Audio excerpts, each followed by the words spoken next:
Assalamu alaikum viewers, this is Israr Kasana, and today we are going to discuss mental health and addiction issues. As you know, there is an adage goes which says that we should measure our health instead of wealth. So it's very important to be concerned about your health, not wealth.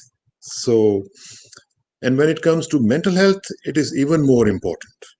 So, to discuss all this, we have a very pertinent personality from Calgary with us, and he's the Minister for Mental Health and Addiction, Mr. Jason Luan. And let me introduce you to him. Good morning, Minister. Good morning, Mr. Israr. How are you? I'm good. How are you doing? Wonderful, wonderful. I'm fine. Let me introduce you properly to my viewers.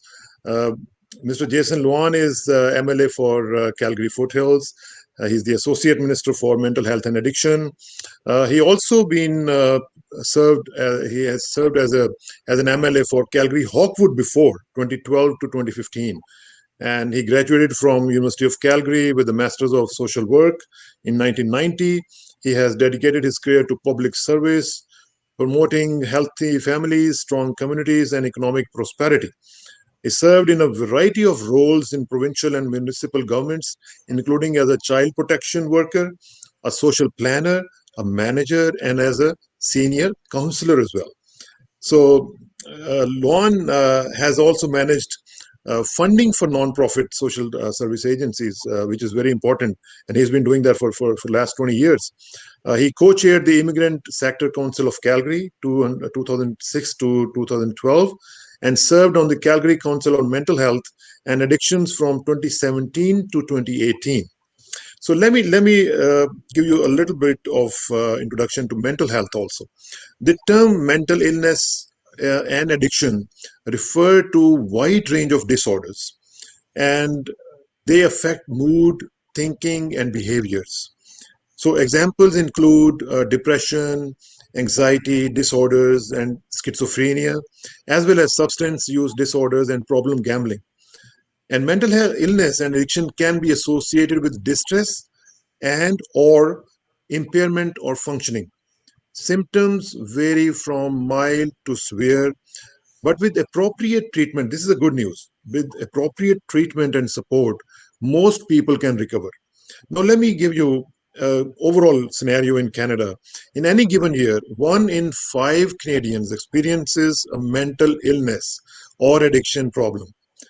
By the time Canadians reach 40 years of age, 1 in 2 have or have had a mental illness. So it's a huge issue. It's not a small issue. So starting with Mr. Jason Luan, Jason, can you, before we go into the details of your ministry, can you give us your background, your personal background, your family background? When did you come here, and how did you start everything?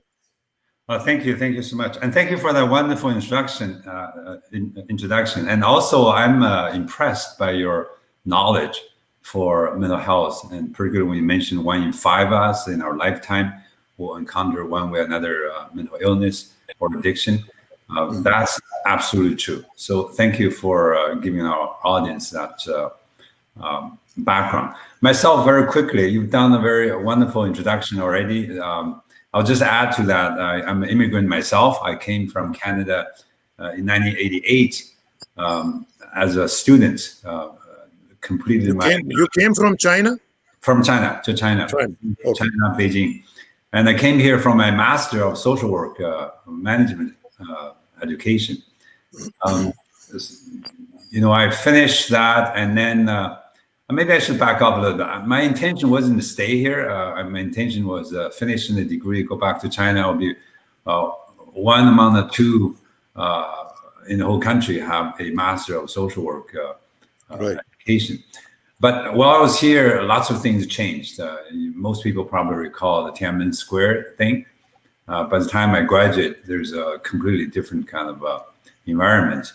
Lucky enough, Canadian government, Canadian by and large, was very supportive to students from China at that time. So I was lucky to be welcomed in Canada. and stayed. But let me tell you this, it's probably one of the best decisions I've ever made in my life. I never regretted such a wonderful country. If you work hard, there are plenty of opportunities to succeed and having a great family here. And I'm proud of having two daughters who are both born and raised here. One is a banker, the other is a residential doctor. So they're doing well. We're very proud of that. But this is also what I felt like Canada has offered me, my family, a great deal of opportunity and a wonderful, wonderful sort of life here. We're in a stage that we need to consider how we contribute back to Canada so that we add our elements of contribution, making Canada the dream of many, not only for those who are lucky enough been here already, but for hundreds, thousands others who are looking forward to fulfill their Canadian dreams. And I guess that one of the reasons I decided to serve the public in the legislature is to be a voice to contribute to that. No, this is very important, Jason, because this is for the youth. This message is very important because your story resonates with all the immigrants, and I think this is a perfect story for people who are coming here as a new immigrant. And coming back to the current situation, we have been experiencing this COVID-19 and its impact on mental health issues. How serious it has been ever since we have started witnessing these cases. So far as your ministry is concerned, can you tell us about that? Yeah, of course. It is very challenging. To begin with, when we formed the new government, you all recall, our job number one is really, get the job economy back. And Alberta has been going through a prolonged economic depression. So before COVID-19, we're already in a challenging spot. But with COVID, with the social distancing, created so much additional economic sort of a recession and damage. And on top of that, the world oil price crashed because of Soviet and Russia having a fight there. And of course, Alberta, oil and gas is our primary base for our economic development. So we suffer big time. So you coupled with all of those factors together, we entered into a difficult economic and social health time. Right. Many of us are saying we have never encountered such since the Great Depression. Mm-hmm. So we're facing an unprecedented difficult time. In terms of mental health and addiction, I have to give credit to our premier, who had a foresight that, well, in one hand, we're fighting for the economy. On the other hand, with a massive layoff and people losing jobs and so on and forth, there is huge mental health and addiction crisis too.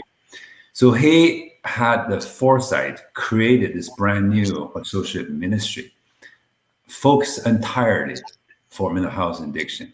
Mm-hmm. And he also, I remember this very vividly because it had a huge impact on me.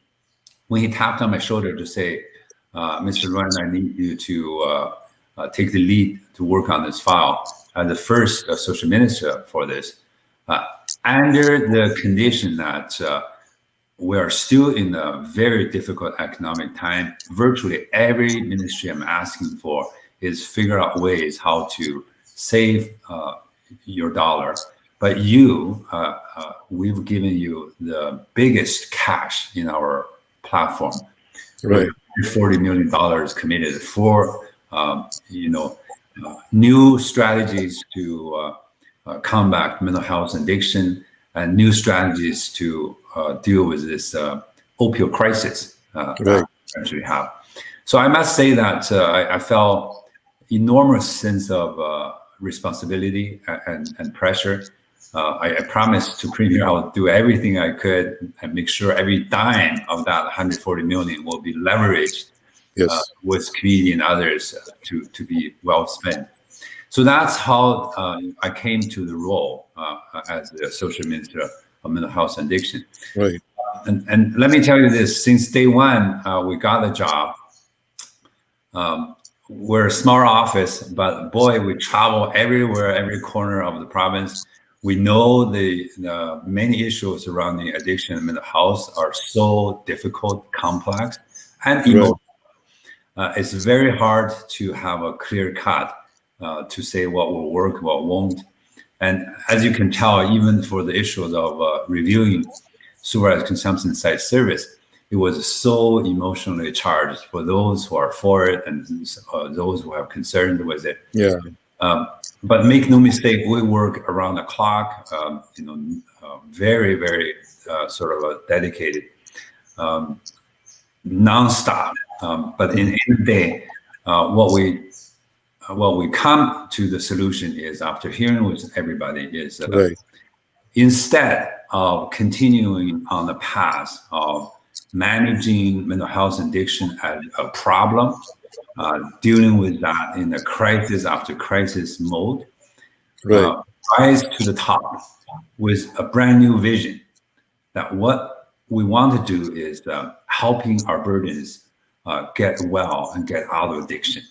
So we focus on treatment and recovery as our ultimate goal to get people well, get people out.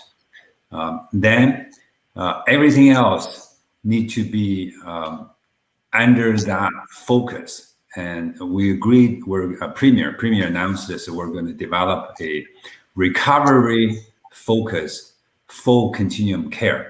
Yes. I'll get back to that recovery plan also. In the meantime, what we are getting is the response of the people. And I have a question from one of the viewers. I say that I have OCD since 7 years. How I recover from it? Did you see OCD? Yes. Yeah. So what we're trying to do. You can read this question on the screen as well. Yeah. I can't see it here. Yeah. It says that I have OCD since 7 years. How I recover from it? Yeah. Can you tell more about what OCD stands for? I don't let me ask him. He will give me the details, and let's wait for his response, and then in the meantime, let me take you back to November 19. You replaced NDP's opioid commission, minister, and you vowed a new approach to mental health and addiction. Yes. You said, and I quote, "The NDP seemed to be excessively focused on one pillar approach that focused simply on managing the problem through harm reduction. Our government and this council is committed to listening to voices of Albertan families, First Nations, businesses, people who are struggling, and those who live in long-term recovery. Our comprehensive approach will not only benefit people by saving lives and preventing them from suffering, but also create significant economic gains." Can you explain that for our viewers? Absolutely. By contrast in the previous sort of government approach, it is mainly focused on a crisis intervention, harm reduction, and to the degree that it lost focus. Like in the end of the day, what are we trying to accomplish? And what we see when you approach issue like that, it's an ever-growing population of homeless and addiction, and to the degree people living on tents and so on and forth.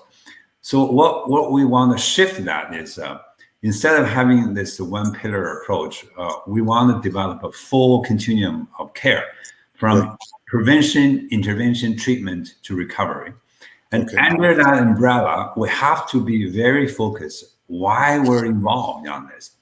And that's why we declared it's a recovery focus series. We want to be involved because we want to get people, whether you're in mental illness, suffering, or addiction, to be healthier. So to get out of it and live a life that is healthy, independent, and you feel proud of yourself, contributing member for the society. So that's how we're kind of leading this all sort of change. Many people, I think I'm going to get back to that question that one of the listeners asked for. Many Right. people has been telling me throughout my visit, conversation with them, they say the system we currently have is so fragmented, Right. so complex. It takes a degree to figure out how to navigate the system. Mm. To me, that's wrong. Doesn't matter how much money you put into that. If you have to spend that much time try to figure out what works for you, which one will serve you, there's Right. something wrong here. I had one of the meetings I had kind of almost brought my tears to this is our new immigrant group.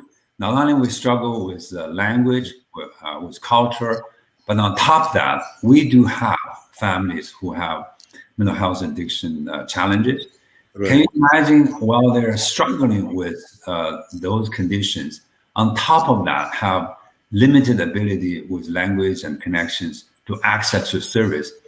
How hard that is for them to navigate the system to figure out what will work for them. So Absolutely. to me, we need a brand new focus, reshape the current system. So it all has to be people centered. Instead of we are going to figure out how to navigate the system, get the support I need. Right. The support need to be wrapped around what people's needs are. And through one window service, if you get somebody involved in this, this service is connected to all those others. We got to work together in that way. We cannot be in this silo.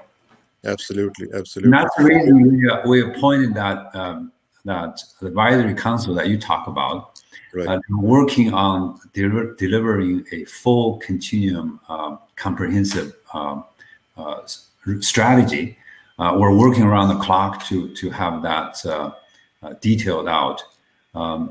We anticipate, initially we anticipate by September this year, we should be able to get that. But with COVID-19, it really delayed a lot of those work. Right. We're probably a couple of months is delayed on that delivery date. But let me tell you, we've been trying to work around the clock, to fast track as quick as possible. So when that plan is reviewed, it will have all those details, how we're realigning the whole system. Absolutely. And you have also been discussing an action plan with AHS, Canadian Mental Health, and other supports in our community for dealing with the mental health crisis in our province. Can you share with us what have you been doing and what are your achievements so far? Kind of a 2-year report, maybe 2 year or less. What have you done so far as a minister for mental health and addiction? Absolutely. Let me go over some of the things we've already accomplished as to today, Sure. and then you get a sense of how hard we've been doing this. First, let me begin by saying we did a comprehensive review of supervised consumption services. Right. 19,000 Albertans was involved in that. Mhm. We concluded that the service, as it stands today, the way they deliver, is chaotic. Has no focus, has no criteria, lack of consistency. It needs to be completely reworked. Right. So that's one piece. The other part is we announced a 4,000 spaces initiative. So we're rapidly increasing the spots that the current system has, so that when people say I need help, I can go to detox, I can go to treatment.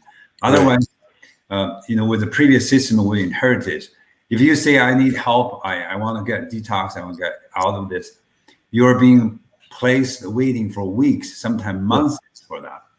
And how addiction is so hard to begin with, mental illness is so hard to begin with. Can you imagine putting people waiting like that? You pretty much destroyed their hope that something meaningful can be happening. So Right. that's job number one we did. Within 1 year, we exceeded that 4,000 space spots. Mhm.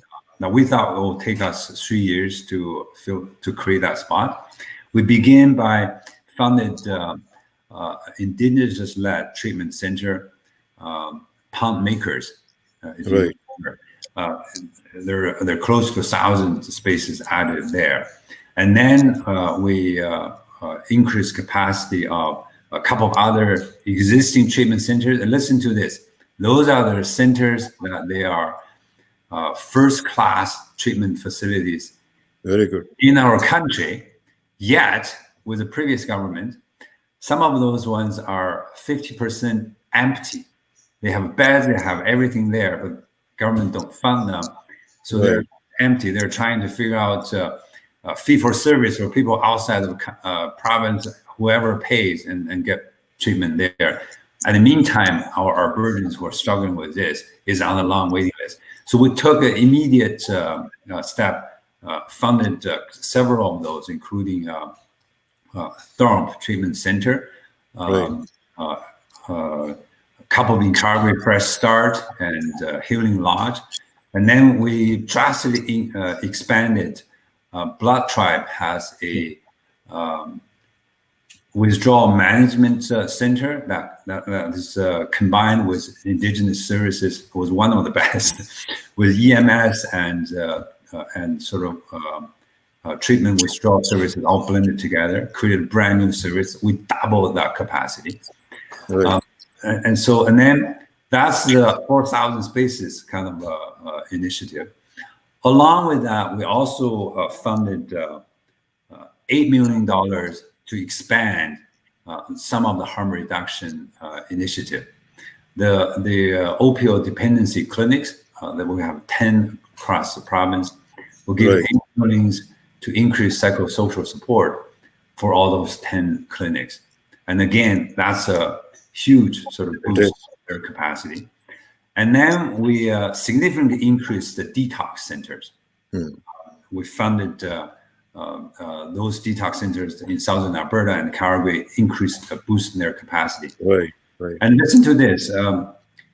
Just before July, with the economic relaunch capacity, we built 25 million into that infrastructure development and committed to build 5 additional what we call recovery communities throughout the province. Those are the holistic treatment centers, not only treating for your disease and medical and biological kind of a part, but also, listen to this, also connecting you with job, spiritual, community support, meant that with newly learned skills and newly set target as a life what you pursue, transformational change for somebody. Those are long-term treatment. We're talking about on average 12 months is kind of a process. But in the end of that, not only you're dealing recovered from, can you imagine a lot of people going to treatment and then relapse, going to treatment and relapse. One of the reasons is it's easier, relatively easier to get poisoning things out of your system, but it's much harder to train your thinking, your skills, create a new support system so that you don't go back to where you used to be. You can quit for 3 months, but you go back to where your old support system, your old peers, those negative support influence will take over and get you back to the old lifestyle again. So with this recovery holistic approach, it not only addressing those parts, but amend relationship, learn new skills, set new life goals, and become revolutionary transformational change. And then when you have a brand new support system, you perhaps even have job ready for you, and you're moving on to a truly new life. So I am so proud that we're taking so many steps in creating all those possibilities and pathways for people who are struggling with this. This is great, Minister. Let me go into the monetary aspect of this thing. This addiction thing in Alberta costs $5.5 billion per year. Absolutely. And this is huge. Jason, you would agree with me, this is huge. And a lot of people, a lot of youth are dying. Yes. And this fentanyl and opioid crisis. And I went to Northeast one day, and I attended a seminar, and the figures, when I saw those figures, trust me, they were staggering. So can you please tell us, because this is a concern for the community, and parents especially are very, very concerned. How would you address those concerns? A lot of deaths are going on. Opioid crisis is not getting under control. This is really concerning. Absolutely true. You're absolutely right.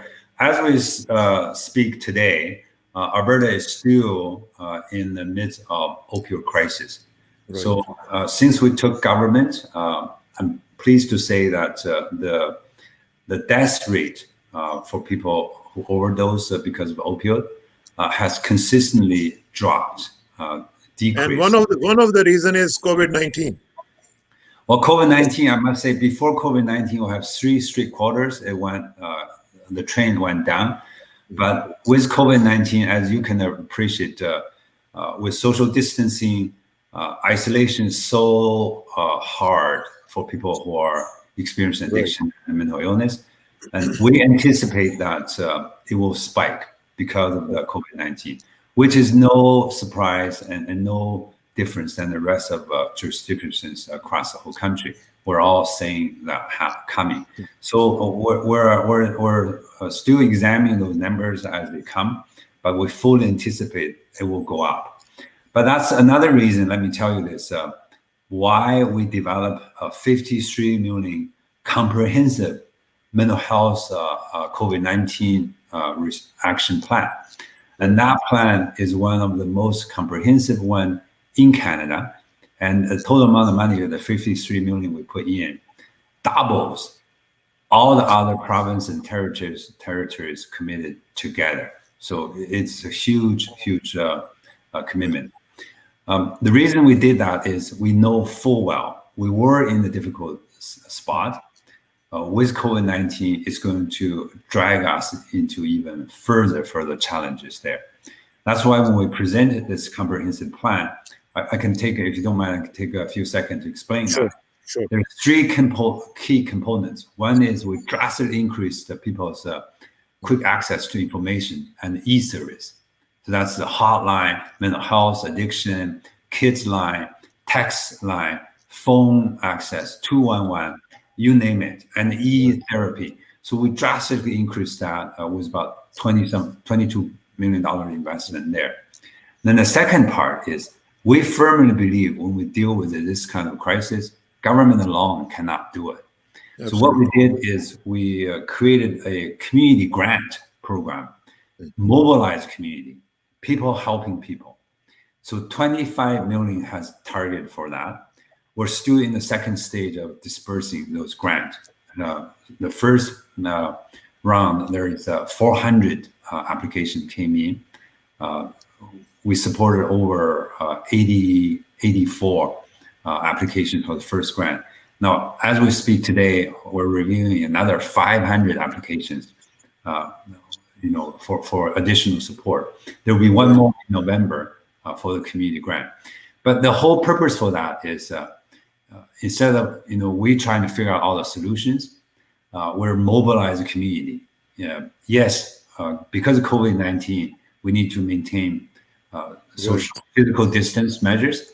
That for sure created so much mental isolation, emotional isolation. We know it's detrimental for people who are suffering from addiction and mental illness. But look to this, when we give people the tools to say, what can you do? I'm so pleased I see many applications, they have set up Zoom meetings, seniors and others who are isolated, they can sing along, they can do exercise with others.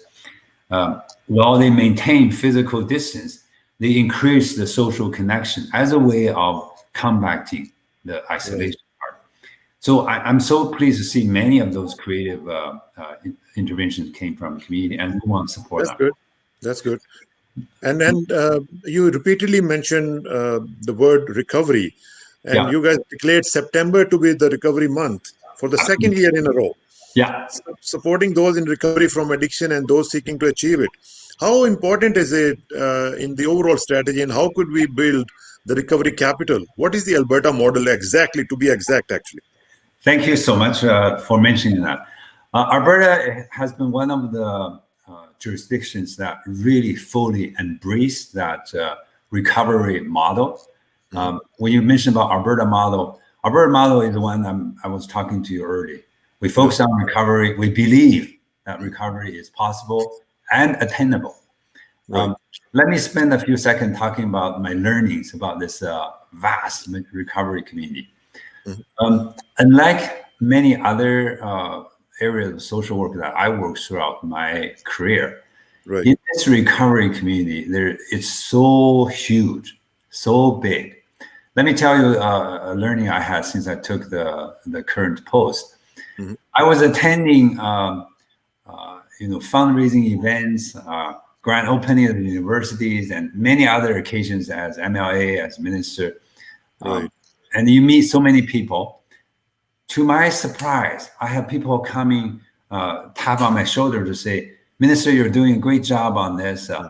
I am person in recovery for 15 years. I am person in recovery for 30 years. Although I don't brag about this, but I am proud of the path I'm taking.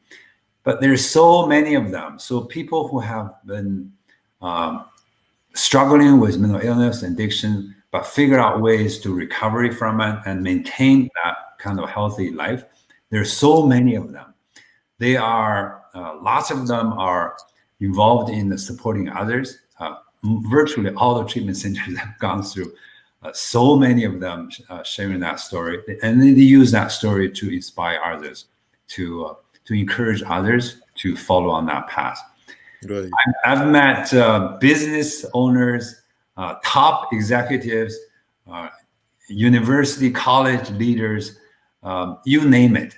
So this recovery community, that people who believe in this healthy living, who have gone through the other side of the miserable life, live in a healthy way, there are so many of them. And two of those folks are working directly in my office. Very good. And I asked their permission. I have to give my thankful and gratitude to all of them, because I said, I need you guys to openly talk about your success, to educate the public. Recovery is possible. I know it's hard, but don't give up. No hope. Very good. Another related question, Jason. Yeah. Let me take you back to August the 8th, which was International Overdose Awareness Day, right? Yeah. Which reminds us to act and raise awareness that overdose is preventable and recovery from addiction is possible. It is another related question, but how did you make use of that day? For the awareness part? Overdose Awareness Day. That day is a day of condolence in many ways, because there are so many people lost their loved ones. Every loss of life is tragedy. Every single life, people lost. There's no way to describe the loss and how can you exchange from that. But that's the whole purpose of, because of that huge sort of a challenge to us individually, as community, as society, we need to be vigilant in terms of how we go about this. We need to talk about it and to not to take that as a shame, stigma, but take that as a health issue. I can share you one story I've been sharing with many people. It's a true story from my daughter, my lovely daughter. She's in medicine, and this is on dinner table one day. She said, Daddy, I have this problem. I need to challenge you. I says, okay, so what? I'm a doctor. When we treat people who are physically ill, you have so much sympathy, support everywhere. Your employer give you time off. Your colleagues, bring comfort to you. Everybody want to offer something so that you can quickly recover. And she said, if you're mentally ill, And you already talked about 1 in 5 of us, we'll get it. It's normal. However, if you're mentally ill, A, nobody talk about it. B, as if it's something wrong with you. It's your head. And it's shameful. And you don't talk to anybody. And as a result of that, it is so hard to treat people who are in this mental and addiction illness. And then she said, Daddy, now you're the minister. How are you going to change that? So I must say that she got me, surprised in a pleasant way, but also really forced the issue. Right. What I did instead, I've been sharing her story, particularly to younger generations. I see you folks help us lead the public awareness and acceptance of mental illness and addiction is normal. It's no difference than you get a flu. If you got it, it's just by accident. It's a health issue. There are ways to dealing with that. There's ways to treat that. And, the quicker you can get out of it, the better. None of us want to carry this forever. Right. But that's the shift, I think, in the public attitude and knowledge need to be happening. Yeah. And to be truthfully, I had days I felt like I'm depressed. Things are just too much over my head. I can't see a way out. I need to cry over somebody's shoulder. I need to take some break. I need to figure out to recovery. Then I start to see things making sense. There's a way to get over it. Minister, it's all about it. Let me take you, because we are almost at the end of it. Yeah. You mentioned the budget, $140 million. Overall, the health services budget is $20.6 billion, including this $100 million for mental health and addiction strategy, $40 million for an opioid crisis response, and $20 million for palliative care, and additional $500 million for COVID-19 public health crisis. It may not be related to you fully, but in Alberta, Minister, 6% estimated of the provincial health budget is spent on mental health and addictions. Do you think it is enough? It's not enough. But I'm very aware of the economic condition we're in and the challenges we're facing with. And plus, since day one, I thank Premier that give me $140 million to play. But I know full well, I've been in social work for 30 years now. I know full well this mental health and addiction issue, the cost and what it takes to get over the tipping point into the healthy side of it is way beyond one government, one ministry to handle.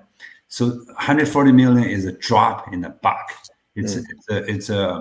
It's a showing of commitment by the government, but in terms of the actual needs, is way over that. That's why in our strategy, we talk about comprehensiveness, we talk about partnership with others, with the community. I talk about we need to take approach that it takes a village to raise a kid. Absolutely. It takes our whole community to overturn this opioid crisis and come back to mental health addiction. We will be there. Government will be there through policy, through our seed money to create connections, vision, and the plan. But that's not enough. That's why I said I want that 140 million to be double, triple, quadrupled, matched by community. I want to invite everybody who care about this issue to contribute whatever way you can, small or big, time or effort or money. And I started seeing that, with lots of the money we currently allocated, if you pay attention, virtually all of them went to nonprofit because they use money and they fundraising and they have others, like I'm talking about people who are in recovery, have their heart and souls to support this cause. They raise, equal amount or even more to get this going. And to me, that's the solution. Because if the government become the solution, it will never solve the problem. Good. Minister, finally, can you please tell us what is your inspiration in politics? Because you just mentioned that sometimes you get depressed. What makes you stand up again? What is it that drives you every single day? Every day you start the morning with a I new vigor. Yeah, New, yeah. I talk about this in my campaign trail, and I talk this to my colleagues and to my friends, and I'm happy to share this too. sure. To me, I view I'm so fortunate. Came to Canada, got a master's degree, worked in the public sector for close to 30 years now. From frontline to management to funding to policy, now in the political side of it.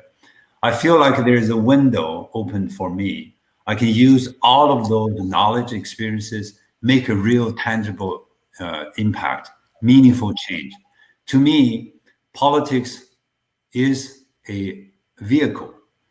This vehicle need to get us to solve some real problem for our society. If Right. through my window, through all those changes and effort I'm trying to make, if it made a change to people's life, I believe they will feel it, they will know it, and they will benefit from it, and they will be thankful for those who were in there did it. If I tried my utmost best, couldn't accomplish what I wished for, but I have no regret. I put every effort I know and I learned and I have to put in use. So that's where I'm at. I see a window of opportunity. I'm diving into it, work around the clock. I'm not wasting every minute about it Very to good. make a difference. Is there any magic wand, for people who maybe a youth coming from outside the country, just like yourself? You came as a student, and today you are a minister. Is there any magic wand? Let me tell you this. It's to be a politician or to be a minister, it's never, never, never been in my wildest dream. Mm. You know, my dream, this is true again. When I was the student at the time, I did my practicum in City Hall. So I walked to downtown Calgary looking at a high rise building. And I said, if one day, if only one day I can be like them working in that office, I'll be so happy. So let Mm. me tell you, that Canadian dream has been far, far exceeded. So my message to our fellow citizens and newcomers is, despite all the challenges we have, despite all the things we're combating with, Canada, Alberta, by and large, one of the best place on earth, have the opportunity and have the environment that if you work hard, you focus on who you are, do the best as you can, there is great life for us all coming to. So I observed my friends, like I mentioned, you mentioned I served on the Immigrant Sector Council in Calgary. I encountered thousands other newcomers. Yes, we all go through a very tough time, particularly the first 5 years, Yeah. to settle down, reestablish ourselves, and find a new kind of path to move on. That's very tough, but don't give up. Don't give up. Don't give up. I had the days I felt like it's an endless kind of effort, no end in the sea of challenge. But trust me, the minutes you feel like it's getting so hard and nowhere to accomplish, it's Mhm. probably also indicating you're just about to get over that tipping point, because Absolutely. you're in it long enough. You already learned so much. Just hang in there, keep going, working hard. You started to find the light in the end of the day, and from there onward, from my experience and lots of other people I observed, after the initial 5 years, it become better. Most Yes. people after 10 years kind of settle down. Our Right. path may be different. What we choose to do may be different, but in the long run, we're talking about 20 years into, Right. we're enjoying this great Canadian life. In the long run, we're all pretty darn good. So that's Absolutely. that's my Right. my sort Thank of. you very much. Thank you, Minister. Thank you very much. And as you said, we should not give up. Hang in there and keep working hard and keep exploring different potential of this society. And I think you're absolutely right in saying that this is one of the best places in the world, and we are lucky to be here. Thank you very much for your time, and thank you for visiting our office. And looking forward to welcoming you again in my office. Right. Thank you too. And having a leader like you and managing the office, the branch in my constituency, I can't say enough how fortunate for my constituency to have services like Catholic Immigration Services in our community. Absolutely. Through my previous life as a funder, I funded many programs to Catholic Immigration Society. I know the quality of work you guys do. And my constituency, Calgary Foothill, as we speak today, many communities, more than half are people born and came to Canada from elsewhere. So having a immigrant service agency like you guys and be there with us is a bonus. So I'm going to refer many of them to your office too. Wonderful. Thank you very much, Minister. See you soon. And viewers, this was Mr. Jason Luan for us, and talking about mental health and addiction. We will have him again very soon, and we'll talk about those issues and politics as well. Thank you very much for being with us. Thank you very much. Bye-bye. Thanks.